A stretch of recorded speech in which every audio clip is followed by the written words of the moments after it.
करते हैं फोर्स की, तो सबसे पहले स्टार्ट है टाइप ऑफ फोर्सेस।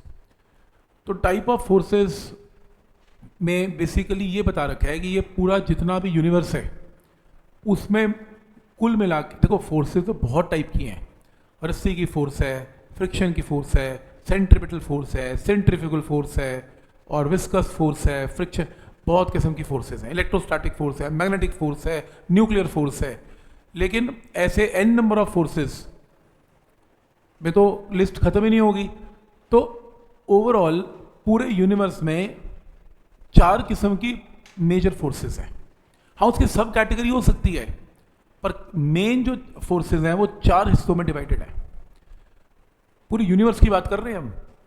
उनमें पहली फोर्स है ग्रेविटी की फोर्स, ग्रेविटेशनल फोर्स। इस यूनिवर्स में 2 ऑब्जेक्ट कोई भी एक दूसरे को अट्रैक्ट करते हैं। अर्थ और मून, बेंच और बेंच, हर कोई करता जा रहा है। और फोर्स Gm1m2/r²। ये फॉर्मूला आपने शायद सुना होगा, हम ये ग्रेविटेशन चैप्टर में पढ़ेंगे। हम ओवरव्यू ले रहे हैं, हम इसके एक एक को डिस्कस नहीं कर रहे, जस्ट एक ओवरव्यू ले रहे हैं कि एक मेजर फोर्स है, बहुत बड़ी फोर्स है, जिसको नेचर की फोर्स है, नेचुरल, ये मतलब कि इस कुदरत ने बनाया है कि ये एक फोर्स है इसमें। सेकेंड टाइप की जो मेजर फोर्स है वो है इलेक्ट्रोमैग्नेटिक फोर्स, जिसमें से एग्जांपल है इलेक्ट्रोस्टैटिक कूलम फोर्स। ये आपने 10th में सुना भी होगा। 2 चार्जेस के बीच में फोर्स को कूलम फोर्स बोलते हैं। जहां जहां चार्ज एग्जिस्ट करेगा, चार्जेस आपस में अट्रैक्ट या रिपेल करेंगे, तो ऑब्वियसली वहां पर इलेक्ट्रिक फील्ड होगा। और जहां चार्ज मूव करता है वहां मैग्नेटिक फील्ड भी हो सकता है, क्योंकि करंट कैरिंग वायर आसपास क्या जनरेट करती है, मैग्नेटिक फील्ड। तो 2 चार्जेस हैं, जहां जहां चार्जेस हैं वहां पर फोर्स का नेचर इलेक्ट्रोमैग्नेटिक फोर्स है। तो कोई बोला अच्छा मैं समझ गया, 1 चार्ज 2 चार्ज इलेक्ट्रोमैग्नेटिक फोर्स, नहीं, और बेटर समझ। अगर मान लो मैं ये बोलता हूं कि ये बेंच पड़ा हुआ है और ज़मीन में फ्रिक्शन है, मैं धक्का मारूंगा तो फोर्स ऑफ फ्रिक्शन इसको मूव करने से रोकेगी। ऐसा होता है, सरफेस रफ है, रोकेगी, फ्रिक्शन प्रेजेंट है। तो फ्रिक्शन कैसे एग्जिस्ट करती है? फ्रिक्शन होने के लिए सरफेस रफ चाहिए। फ्रिक्शन में क्या होता है, रफनेस कैसे, ये स्मूथ है, मान लो मेरा हाथ स्मूथ है, रफनेस कैसी होती है, रफनेस ऐसी है, सरफेस नीचे से ऐसी है। माइक्रोस्कोप से देखेंगे सरफेस ऐसी दिखती हैं। तो जैसे ये एक सरफेस है, ये देखो रफनेस है, देखो माइक्रोस्कोप से ऐसा दिखेगा। ये दूसरी सरफेस है, रफनेस, खड्डे दिखेंगे, देखो स्मूथ ऐसे है, खड्डे दिख रहे हैं, मेरे हाथ के खड्डे दिख रहे हैं, देखो ये सरफेस स्मूथ है। और जब ये बॉडी को इसके ऊपर रखा जाता है, इंटरलॉकिंग हो गई, भारी बॉडी देखो दब जाती है, ऐसे दब गई। और बीच जब ये दबती है आपस में बॉन्ड बना लेते हैं, अंदर बॉन्डिंग, केमिस्ट्री वाली बॉन्डिंग, बॉन्ड लाखों करोड़ों बॉन्ड्स बन जाते हैं। जितनी पास आएगी उतने करीबी बॉन्ड बनेंगे।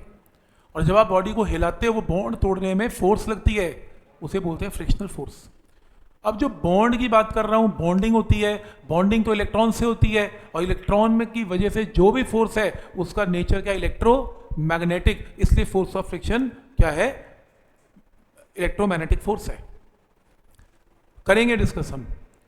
दूसरी रस्सी की फोर्स, रस्सी की फोर्स को टेंशन बोलते हैं।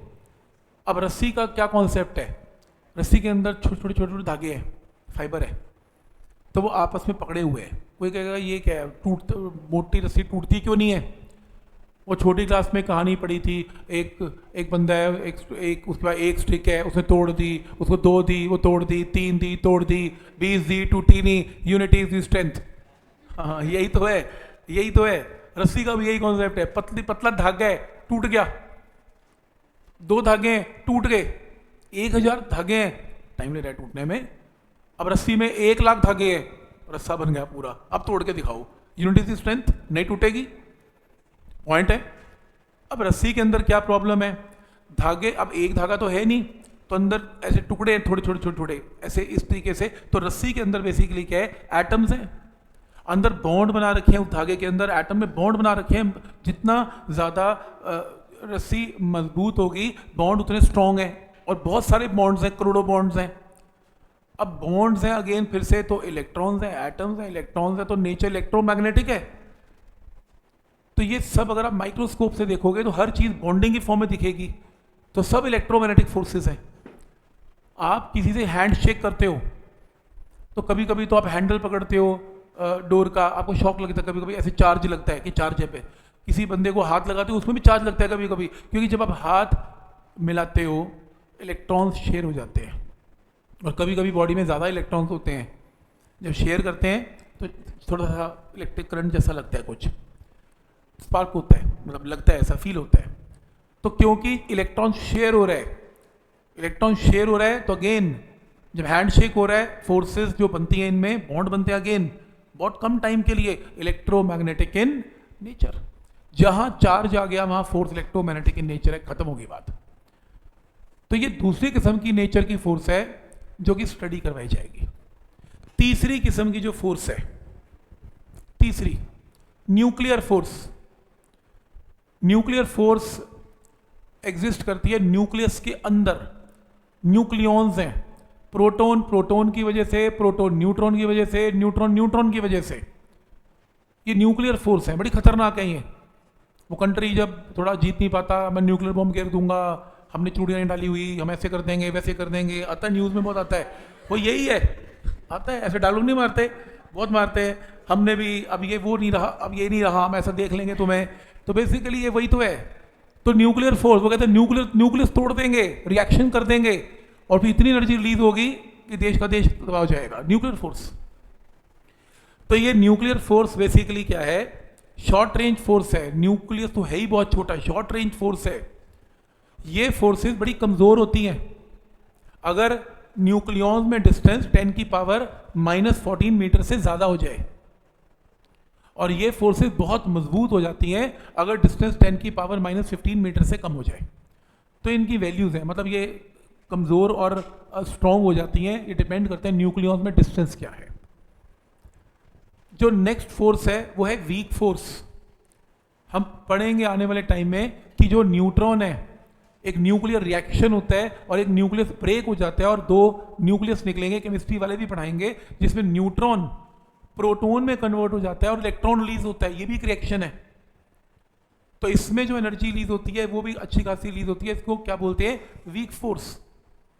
आप कहोगे ये याद करना है, नहीं, शीट को देखना भी नहीं है तो फिर क्या कर रहे हैं, आपको सिर्फ ये बताया जा रहा है कि इस यूनिवर्स में जो फोर्सेस हैं 4 किस्म की, उसमें से पहली फोर्स ग्रेविटेशन की +1 में स्टडी की कराई जाएगी। दूसरी फोर्स है इलेक्ट्रोमैग्नेटिक की, कूलम फोर्स +2 में करवाई जाएगी। रिएक्शन की, फ्रिक्शन की और टेंशन की +1 में करवाई जाएगी। न्यूक्लियर फोर्स +2 में करवाई जाएगी। वीक फोर्स +2 में करवाई जाएगी।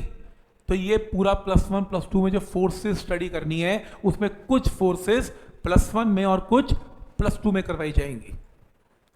मैंने फोर्स के बारे में बताया कुछ नहीं, क्योंकि एक एक करके 15 किस्म की फोर्सेस को 15-15 दिन लगा के स्टडी करवाया जाएगा। ये इतना बड़ा काम है, +2 +1 का सिलेबस है ये। सुना होगा आपने, इंग्लिश मूवीज में कई बार हो जाता है, बंदा देख लेता है स्पाइडर स्पाइडरमैन जैसी, कि साइंटिस्ट है, वो साइंटिस्ट को नोबेल प्राइज़ नहीं दिया, जैसे आजकल ट्रम्प को नहीं दिया, नाराज़ रहता है, तो वो भी विलेन बन जाता है, नाराज़। ये अमेरिका वालों को ज़्यादा तकलीफ है थोड़ी सी इसमें, ठीक है, तो वो नाराज़ हो जाता है और फिर नाराज़ होकर वो विलेन बन जाता है। नॉलेज तो उसको होती है इलेक्ट्रिक मैग्नेटिक फील्ड की, फिर वो ऐसी मशीन तैयार करता है, वो 10-15 हाथ ले आता है, वो हाथ, मतलब अब देखा होगा, बिजली भी प्रोड्यूस कर देता है, इलेक्ट्रिक फील्ड से बिजली प्रोड्यूस करता है, मैग्नेटिक फील्ड से चीज़ों को अट्रैक्ट कर लेता है, तो वो बेसिकली फिजिक्स लगाता है पूरी की पूरी। ऐसी फिर स्पाइडरमैन जैसा बंदा आता है जो उससे लड़ता है और उसको ठीक करता है, ऐसा कुछ होता है। तो आप कहोगे इस पिक्चर का इससे लेना देना क्या है पिक्चर का यह लेना देना है, जब आप उनके डायलॉग सुनोगे उस विलन के, या उस विलन के बारे में कोई हीरो स्टडी कर रहा होगा, तो वो दिमाग लगा रहा होगा इस बंदे के पास पावर आई कैसे। तो फिर दूसरा बंदा समझा रहा होगा लैब में कि इस विलन ने क्वांटम फिजिक्स पे काम किया हुआ है, he was scientist in this university, वो हार्वर्ड का बंदा है, उसने क्वांटम फिजिक्स में काम किया, इसलिए उसने वहां से नॉलेज ली हुई है सारी। वो सोर्स तो ढूंढेंगे ना, ये सीखे कहाँ से आया है। तो फिर अब इंग्लिश मूवी सुन के क्वांटम का घर तो आ जाते हो, मूवी अच्छी थी, अब ये तो पढ़ लो क्वांटम फिजिक्स क्या है। अब बड़ी अजीब बात है, नॉन मेडिकल के बच्चे, उनको ये नहीं पता क्वांटम फिजिक्स क्या है, नॉन मेडिकल भी कर लिया, तो सुन लो फिर ध्यान से सुनो, ये एक्चुअली साइंटिस्ट लोग कैसे काम करते हैं। अगर कोई पार्टिकल का साइज 10⁻⁻6 मीटर से बड़ा है, चाहे वो कार है, चाहे बॉल है, चाहे ट्रक है, चाहे तुम हो, चाहे मैं हूं, चाहे वो मून है, चाहे अर्थ है, 10⁻⁻6 मीटर से बड़ा है, तो न्यूटन के लॉज और थर्मो के लॉज इन पे एप्लीकेबल है। तो न्यूटन के लॉज हर जगह एप्लीकेबल नहीं होते। न्यूटन के लॉज के लिए पार्टिकल का साइज इससे बड़ा चाहिए। लेकिन अगर आपके पार्टिकल का साइज इससे छोटा है तो ना थर्मो के लॉज चले, ना हीट चले, और ना ही न्यूटन के लॉज, कुछ नहीं चलता। फिर उस कैटेगरी ऑफ फिजिक्स को क्या बोलते हैं? Quantum physics. वो न्यूक्लियर फिजिक्स के कैटेगरी में, क्वांटम फिजिक्स की कैटेगरी में आती है। और अगर न्यूटन के लॉज वैलिड है तो उस फिजिक्स को क्या बोलते हैं? Classical physics. हम क्या पढ़ने जा रहे हैं? न्यूटन के लॉज। तो क्या पढ़ने जा रहे हैं? Classical physics. और ये क्लासिकल फिजिक्स चलेगी अब से लेके आज से कम नहीं तो 1.5 साल, खत्म नहीं होएगी। क्लासिकल फिजिक्स पढ़ेंगे। एंड में +2 के 1 महीने में हम पढ़ेंगे क्वांटम फिजिक्स। 2 पार्ट है।